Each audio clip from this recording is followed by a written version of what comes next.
Hi everyone. Today I will explain about Cybele. Everyone loves their mothers, but Cybele is perhaps the greatest mother of all. She was loved throughout much of the Hellenistic, ancient Greek, period.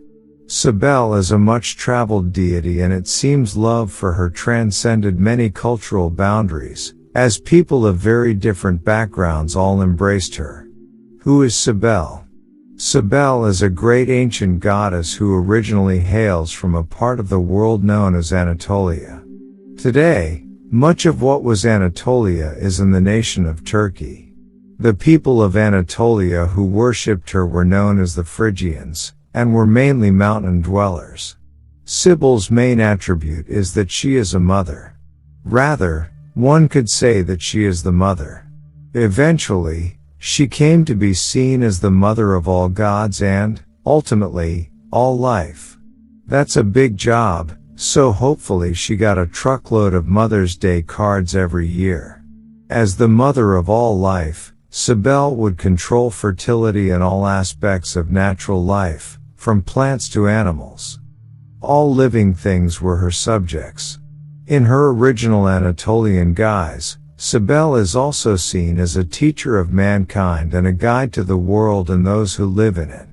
Since Anatolia had such harsh mountain wildernesses, the people there had great respect for the power of nature.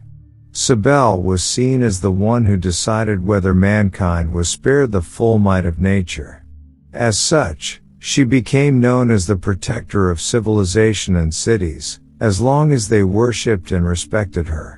Appearance: since Cybele has been around for such a long time and has been adopted by so many cultures, her appearance in carvings, murals, paintings and writing has changed over time.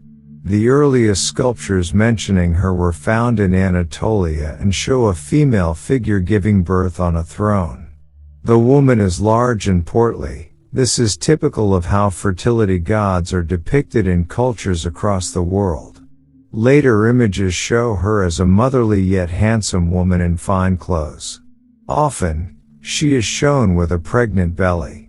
Cybele is associated with a number of mountain animals, such as the lion and the hawk. Her chariot, for example, is drawn by lions. When she is shown on her throne, many of her attendants are wild animals. Family: figuring out exactly what Cybele's family tree looks like is a very tricky prospect. In her original Anatolian form, it is not clear who her parents are, but it seems as if the god of the sky and goddess of the earth may have birthed Cybele. The Greeks interpreted these figures as being Zeus and Gaia respectively. Zeus is, of course, the prime Olympian god, and Gaia Titaness, which makes Cybele a half-Titan from the Greek point of view. Other stories describe her as uncreated and without parents, which is probably closer to the original origin story of her life. Origin. There aren't all that many stories about Cybele that would qualify as proper myths and, as previously mentioned, she is most likely uncreated, having always been there. One account of her origins states that she was born a hermaphrodite, but was then castrated by other gods. The theme of castration is one that manifests in many ways within the Cybele mythos. There is, however, one well-known story about the goddess that puts her feet firmly on the earth among humans in a way that is typical of myths. The story goes that Cybele was once in love. The object of her affection was a mortal shepherd named Attis. Unfortunately, Attis had eyes for others besides Cybele, and cheated on the goddess. It turns out that cheating on a being with power over all life is not a very smart move. As punishment, Cybele drove Attis insane. This madness drove him to kill himself in a strangely appropriate way, by castrating himself. This is probably also the reason that the cult of Cybele's priests would castrate themselves later, as a form of devotion to the goddess. Cybele regretted Attis's death deeply and went into mourning. This was when death was introduced to the world. She then apparently remembered that she was goddess of all life and resurrected Attis, bringing all of nature back to life in the process. History Cybele is most likely a more refined version of early Phrygian mother goddesses.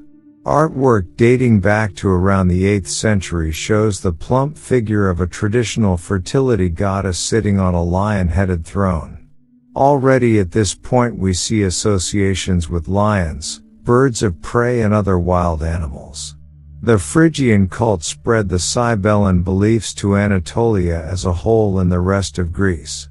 She gets a high position in the Greek pantheon as a daughter of Zeus and Gaia, but at first this foreign cult was met with violent opposition by other Greek religious groups. Cybele found her way to Rome much the same way that other Greek gods did. Here, her galley priesthood also became established. When Rome changed from a republic to an empire, Cybele as the Magna Mater or Great Mother became a major symbol of the empire.